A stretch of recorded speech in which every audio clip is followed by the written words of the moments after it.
बिस्मिल्लाहिर्रहमानिर्रहीम बिही नस्तईन व खैर नासिरिन व मुईन। सुकून की अदायगी ये है कि हर्फ में हरकत या हलने की कैफियत नहीं होनी चाहिए, इसलिए अलहम्दु के लाम को या अनअमता के नून को हिलाना गलत है। नून कुतनी छोटी मीम की तरह छोटा नून दोनों लफ्ज़ों के दरमियान लिखा होता है।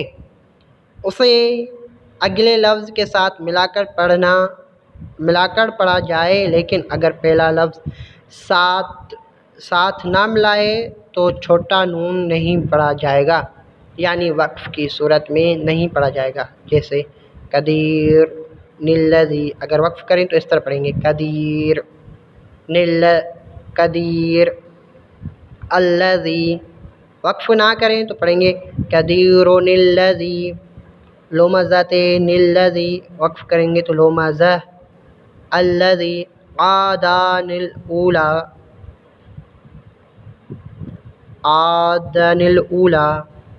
कुरान करीम में 4 ऐसे अल्फाज हैं जो 7 स्वाद से लिखे जाते हैं और स्वाद पर छोटा सा सीन भी लिखा जाता है। वयबसुतु अल-बकरा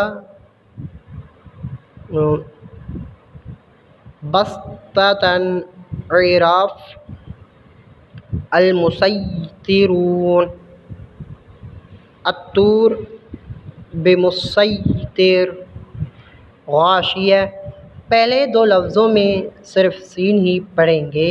नंबर 3 में सीन और स्वाद दोनों तरह पढ़ सकते हैं। नंबर 4 में सिर्फ स्वाद पढ़ेंगे। ला तमन्ना को पढ़ने का तरीका। ला तमन्ना में जो नून मुशद्दद है, तशदीद की वजह से ये पहले साकिन पढ़ा जाएगा, फिर मुतहर्रिक। जिस वक्त पहले साकिन पढ़ें तो दोनों होंठों को गोल कर लें और साथ ही अलिफ के बराबर गुन्ना भी करें, क्योंकि मुशद्दद है और हर नून मुशद्दद में गुन्ना ज़रूरी है। जब नून को मुतहर्रिक पढ़ें तो होंठों में गोलाई बिल्कुल ना रहे।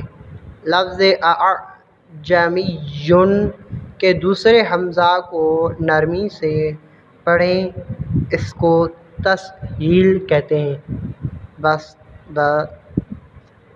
बसत्ता अहत्तो माफ़रत्तो माफ़ज़्ज़तुम। इन 4 हरफों को पढ़ने का तरीका ये है कि पहले त्वा को मोटा और फिर ता को बारीक अदा करें, इसको इदगाम नाकिस कहते हैं। लफ्ज़ अलम नख़लुक़कुम के पढ़ने के 2 तरीके हैं। काफ की आवाज़ को बिल्कुल ख़त्म करके सिर्फ एक काफ मुशद्दद अदा करें, इसको इदगाम ताम कहते हैं। पहले काफ को मोटा और फिर काफ को बारीक अदा करें, इसको इदगाम नाकिस कहते हैं। बिसल इस्मुल फुसूक को बिसल इस्मुल फुसूक पढ़ें, क्योंकि अल इस्मु में अल और इस्मुन का हमज़ा दोनों नहीं पढ़े जाएंगे, जबकि लिखने में बाकी रहेंगे। फ़ी है मुहानन में हा को खींच कर पढ़ेंगे।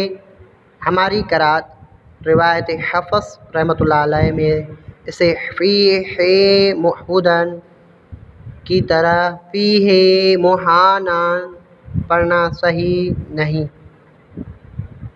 अगर इसके मुतालिक कोई सवाल वगैरह हो तो आप रुजू कर सकते हैं। वस्सलामु अलैकुम व रहमतुल्लाहि व बरकातुहू।